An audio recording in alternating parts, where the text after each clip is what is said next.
Salut tout le monde, comment allez-vous? Moi ça va plutôt bien aujourd'hui. On se retrouve pour une nouvelle vidéo pour savoir qui est devenu un rappeur. Et aujourd'hui donc on va savoir un petit peu qui est devenu Lil Pump après avoir tout défoncé en 2017 avec son projet juste Lil Pump. Et être revenu avec bien un autre projet qui a un petit peu marché mais pas trop quand même, du nom donc de Harvey Dropout. Et bien que s'est-il passé avec Lil Pump? Donc on rappelle un petit peu Lil Pump. Lil Pump donc c'est un mec qui a pété un peu sur les réseaux sociaux etc, avec la musique etc, mais en même temps donc voilà, et il a fait quand même un gros enchaînement de gros hits, on peut pas se mentir là-dessus, vraiment. 2016-2017 c'était l'âge SoundCloud, l'âge où tout a été assez vite quand même sur pas mal de choses. Voilà, il collabora quand même avec Lyrical Lemonade pour des titres comme Flex Like You aussi par exemple, ou alors il y aura des titres comme Gucci Gang qui sortiront, D-Rose qui sortira aussi, voilà, et pas mal d'autres titres aussi. Donc dans l'ensemble, eh bien Lil Pump est vu comme une grosse étoile montante. Voilà, c'est quand même assez fou. Le 9 juin 2017, il signe quand même un contrat chez Warner Bros. Quand même, c'est quand même beaucoup à ce niveau-là. Il publiera donc le 6 octobre 2017 son premier album studio, nommé simplement Lil Pump. On retrouvera quand même comme featuring pas mal de grosses têtes. Voilà, Lil Yachty, bon à l'époque c'était la même génération. 2 Chainz, voilà, ça c'est quand même une grosse pointure. Smoke Purp, qui est son pote, qui lui aussi, je vais faire une vidéo un jour aussi sur lui. Gucci Mane ou Chief Keef, franchement, c'est quand même assez fou. Voilà, c'est quand même des grosses têtes à ce niveau-là. Hein. Chief Keef, on connaît. 2 Chainz, Gucci Mane, même tarif. Voilà. Il participe également donc à la bande originale donc, de Deadpool 2 à ce moment-là. Voilà, et il est invité par Diplo, aussi fondateur du groupe Major Lazer. Voilà, il est invité un peu partout. Il y a aussi Aya Nakamura qui l'invite pour un remix. Vraiment, donc, il représente avec comme XXX, Ski Mask, Smoke Purp. Voilà, on a des mecs comme 6 9 à cette époque. Il y a toute cette génération SoundCloud qui débarque. Voilà, et donc qui là, tout le monde se dit ok, c'est une nouvelle génération, ça va tout péter. Et il fait vraiment partie de l'une des grosses figures montantes de cette scène-là, à cette époque-là. Vraiment, là, les gens étaient les yeux rivés sur lui. Donc il sortira ce projet-là, projet qui, Lil Pump, sera un gros carton planétaire, hein, vraiment, même jusqu'ici en Europe, ça marchera, ce sera un gros carton, big carton à ce moment-là, et franchement, que dire de plus. En 2018, donc, eh bien, il rompt son contrat avec Warner. Ses avocats jouent alors sur le fait qu'il était mineur à la signature de son contrat. Et donc, il retournera quelques semaines plus tard chez son ancien label contre la maudite somme de 8 millions de dollars. D'ailleurs, on va voir que Lil Pump, partout où il sait se faire de l'argent, il est là. Il est là. Vraiment, ça, c'est fou. Donc, du coup, eh bien, il partira dans son ancien label. Il faudra attendre jusqu'à 2019 avant de sortir Harvey Dropout, un projet qui, là déjà d'avance, les gens ont pas trop kiffé, mais ont quand même écouté. Ça a été même le dernier projet qui a cartonné quand même, faut se le dire quand même. À ce moment-là, donc, on retrouvera quand même comme featuring des featuring assez intéressants. Toujours Smoke Purp, logique, je vais dire. On retrouvera donc Kanye aussi pour I Love It, qui aura le droit à un clip. Et d'ailleurs, le titre cartonnera aussi, hein, vraiment I Love It, ça a été un gros tube à ce moment-là. On retrouvera Offset, Quavo, les Lucifer, Lil Wayne aussi, YG et toujours 2 Chainz aussi qui est présent, faut quand même le dire. On retrouvera donc des titres comme Eskedit qui sera un gros carton, vraiment ça c'était pas mal, c'était un bon titre à ce moment-là.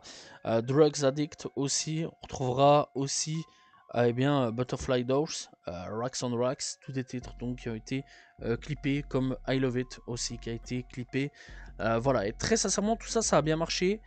Ça a même très bien marché à ce moment-là, voilà. Et ouais, ça a été dans dans les derniers titres qui ont plutôt propulsé donc Lil Pump vers une grosse big carrière à ce moment-là.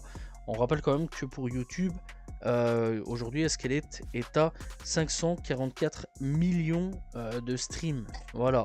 C'est quand même assez fou à ce niveau-là. Bon, en 7 ans, mais 544 millions, c'est quand même beaucoup.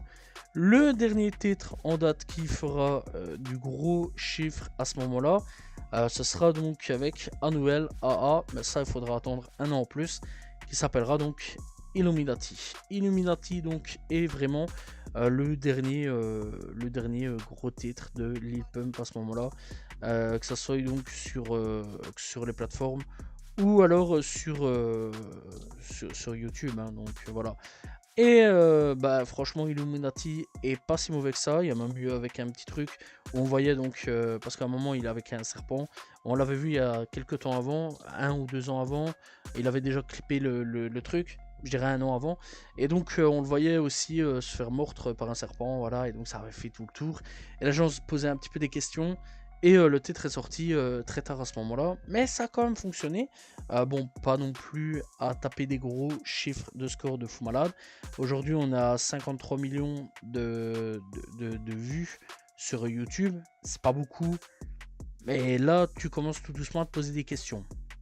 Voilà, comment on est passé des chiffres à des 130 millions à des trucs comme ça, quoi. Pas beaucoup en fait. Bah, les gens en fait se sont légèrement lassés de Lil Pump. Lil Pump, après donc 2020, c'est une chute monumentale, un truc de fou. Aujourd'hui, ouais, on entend encore parler de Lil Pump, mais plus comme avant. Lil Pump, le truc, c'est qu'il y a eu pas mal de problèmes. Déjà d'avance, les gens en ont eu marre de le suivre sur Instagram. C'était toujours la même chose. Voilà, sur les réseaux, il hurlait comme un dingue. Il n'y avait pas grand chose d'assez intéressant. Les gens ont grandi. Les gens ont grandi. Et bah, par exemple, là où on était passé, bah, on avait 17 ans à l'époque, ou un petit peu plus, hein, voilà, parce que bon, moi j'avais quand même une vingtaine d'années quand j'ai découvert Lil Pump. Bah, entre temps, bon, il y a quand même 2, 3, 4 ans qui sont passés, voilà, et bah, les gens ils sont passés un peu à autre chose. Voilà, là où c'était marrant de voir un gars hurler à la mort comme un gros taré, faire des trucs de ouf comme un gros taré, chercher des enroules ou quoi aux caisses comme un gros taré, bah là on est un peu passé à autre chose. Voilà, là on est sur une nouvelle ère, on arrive tout doucement à autre chose. Voilà, en plus de ça, 2020, bah on est encore sur une nouvelle ère qui arrive tout doucement, une nouvelle génération SoundCloud qui débarque tout doucement. Malheureusement, beaucoup ont chuté dans cette nouvelle génération, ce nouveau roster de rappeurs, mais certains ont percé, hein, voilà, comme Lil TK par exemple, je prends exemple sur lui. DaBaby, avant qu'il fasse aussi des controverses aussi, il a percé, etc. Dans tout ce milieu-là, donc il y a une nouvelle génération qui débarque. L'ancienne génération SoundCloud qui est au sommet, et certains, soit ils sont morts, ou soit ils tombent en échec.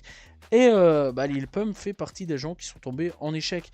Beaucoup de controverses, beaucoup de problèmes, voilà, beaucoup de chercheurs de merde, on va dire, sur pas mal de points avec Lil Pump. Et surtout, ce qui a fait, surtout ce qui a fait avec lui, c'est donc qu'en octobre 2020, eh bien, y a eu pas mal de problèmes, puisque, eh bien, il a publiquement soutenu le président Donald Trump, voilà, pour la présidentielle américaine de la même année. Et bon, ça c'est son problème. Franchement, il fait ce qu'il veut. Moi, personnellement, j'en ai rien à foutre. Il soutient qui il veut. Tant que la musique est bonne, moi, c'est le principal à ce niveau-là.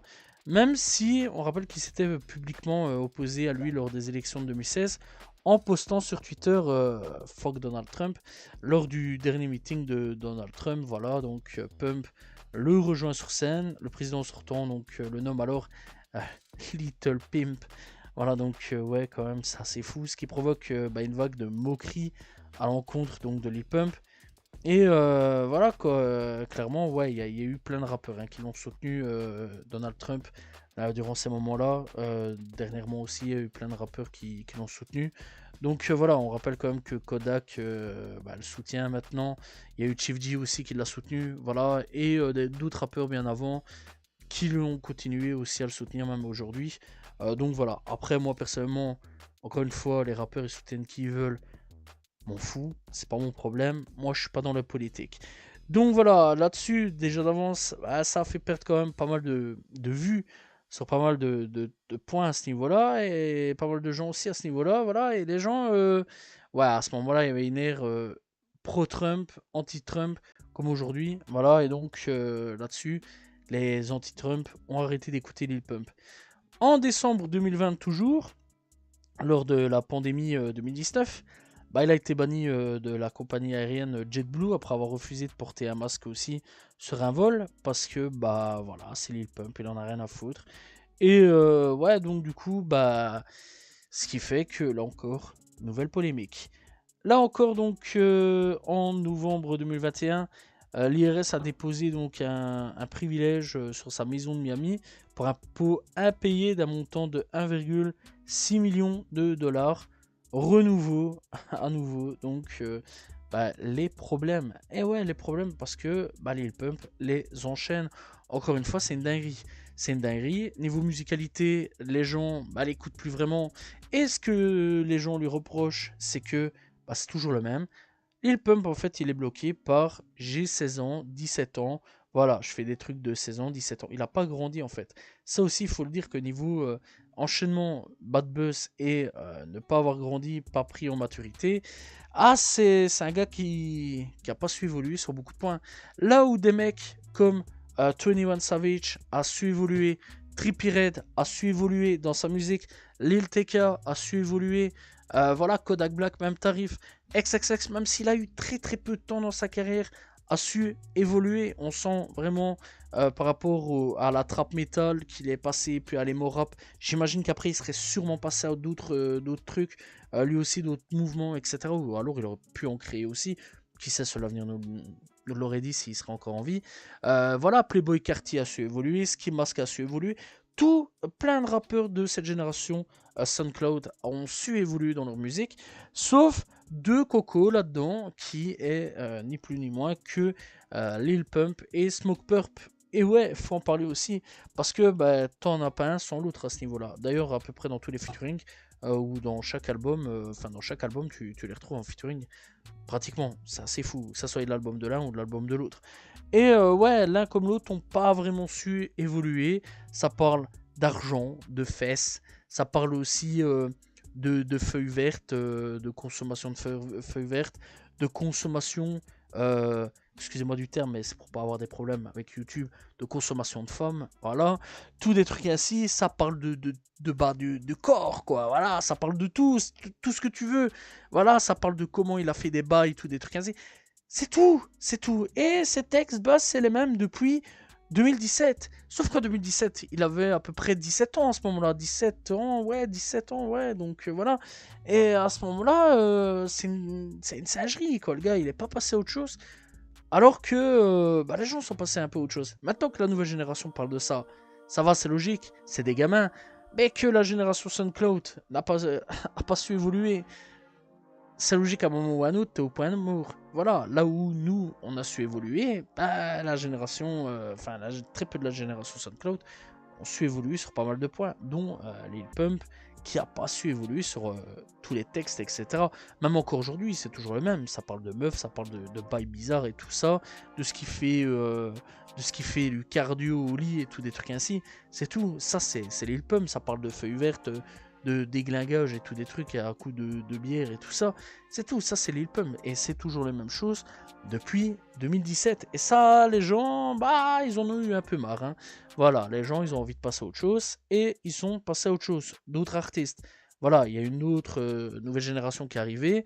Voilà, il y a eu la génération drill, etc. qui est arrivée. Il y a des mecs comme Ice Vezo qui sont arrivés, etc. Voilà, plutôt trap, plutôt vraiment la rue, etc. qui est revenue sur le devant de la scène. Avant de la moitié retomber en prison d'ailleurs, soit dit en passant. Mais vraiment, ouais, il y a toute une nouvelle vague qui est arrivée, voilà, et toute une nouvelle génération. Et les gens, bah, on est plus partis vers là-bas que forcément certains de la génération SoundCloud. Malgré que certains, on est encore resté, des mecs comme Trippie Redd, etc. Comme Smoke Purp, non pas Smoke Purp, Ski Mask plutôt. Des mecs comme Lil TK, etc. cartonnent toujours aujourd'hui. Hein. Donc voilà, ça c'est sûr et certain. Ils cartonnent encore aujourd'hui. Mais pas Lil Pump. D'ailleurs, ils cartonnent tellement pas Lil Pump que bah, eh bien, il va sortir un projet passé totalement inaperçu. Vraiment, c'est un truc de fou. Une mixtape du nom de No Name, sortie en 2021. 2021, No Name, un projet, voilà, donc en collaboration avec Ronnie G. Et c'est parti, nulle part en fait. Voilà, ça n'a pas trop marché. Il y a eu un featuring, Tory Lanez. D'ailleurs, très bon featuring, faut quand même le dire à ce niveau-là. Et dans l'ensemble, ouais, c'est pas terriblement. Voilà, c'est pas ouf. C'est pas mauvais, mais c'est pas ouf. Voilà, c'est passé inaperçu. Voilà, il y a un total de 14 titres. Aucun titre n'est dans les top sons les plus écoutés à ce niveau-là, que ce soit en streaming ou sur YouTube ou quoi. D'ailleurs, il n'y a aucun clip qui est sorti.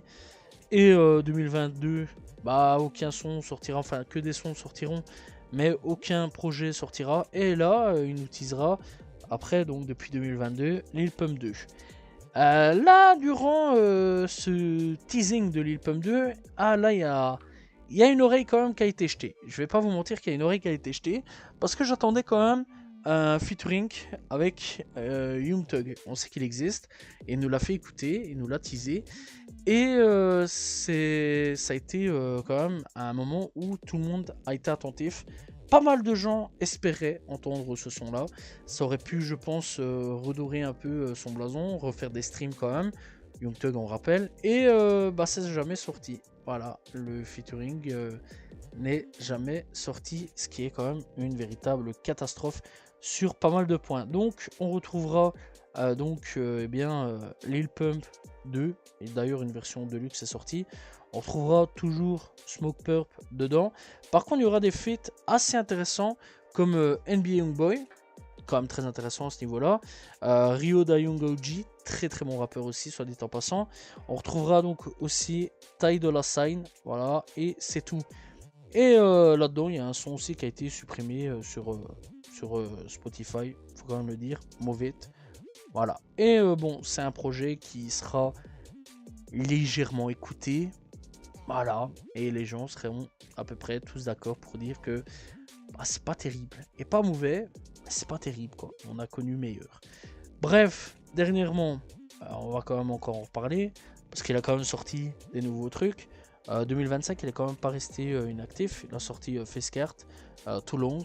Voilà. Il a sorti aussi Taliban dernièrement, et un titre du nom donc de Wide Open Bonnie Blue. Voilà, c'est un titre avec lequel il était en featuring avec Abi. Voilà, c'est Abi qui l'a invité. Dans l'ensemble, il faut savoir qu'il a sorti aussi des clips dernièrement.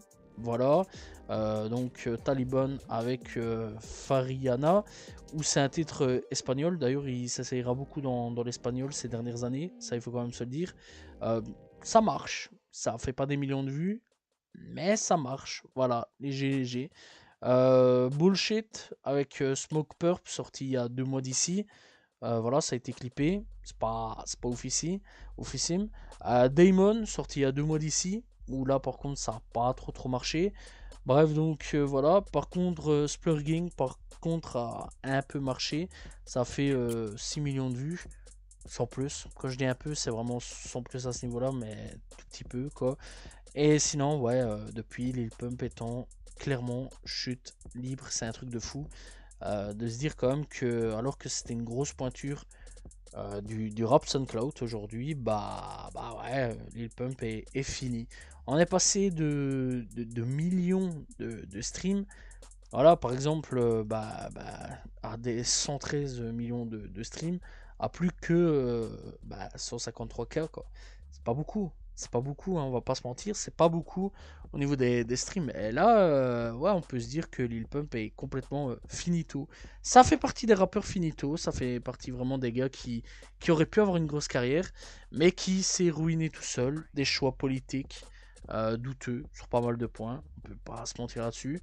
Voilà, ou des choix un peu bizarres au niveau de sa carrière, des polémiques qui n'auraient peut-être jamais dû sortir, des trucs en mode fuck le Covid, alors qu'à ce moment-là on connaissait rien du Covid. Voilà, c'était vraiment une grosse période d'inquiétude sur beaucoup de points. Lui, il était là, je m'en bats les steaks, je fais ce que je veux. Voilà, sur pas mal de points. Le non-respect de certaines personnes, sur beaucoup de points. Le fait qu'il ait pas grandi, sa musique qui n'ait pas évolué, ça aide pas non plus pour une carrière, quoi. Et depuis, ouais, Lil Pump, bah clairement, il est fini. Alors, est-ce qu'il peut revenir aujourd'hui? Alors, très sincèrement, en BIC 2025, je n'en sais rien. À moins que il fasse comme 6 9 partir vraiment sur le truc espagnol à balle de guerre et que là ça puisse cartonner parce qu'il va rechercher un nouveau public. Ça peut cartonner parce qu'en même temps, il y a toujours les Américains qui vont quand même un peu l'écouter. Toujours un petit peu d'Européens qui vont peut-être s'intéresser, surtout la communauté hispanique. Voilà, tout ce qui est Espagne, peut-être Portugal aussi pourrait s'intéresser. Voilà. Et ouais, tout ce qui est la communauté hispanique en Amérique latine, ça peut fortement marcher à ce moment-là. À ce moment-là, ça peut recréer un deuxième prime, on va dire, pour Lil Pump. Mais dans l'ensemble, je sais pas. Je sais pas répondre là-dessus. C'est vrai quand même qu'en ce moment, il switch pas mal sur les deux trucs. Rap américain et espagnol. Voilà, ça il faut quand même le savoir. Donc dans l'ensemble, bah, y a des trucs assez intéressants sur pas mal de petits points. Il y a des trucs où, ouais, c'est pas intéressant, quoi. Donc voilà. Après, personnellement, je pense pas qu'il va repercer à crever comme il a repercé. Enfin, comme il avait percé en 2017. Ça, j'y crois moyen. Et s'il reperce, vraiment, c'est une grosse chance pour lui. Et je vois pas d'autre solution. Et si vraiment il veut repercer, faut qu'il rechange toute sa DA, c'est très important à ce niveau-là.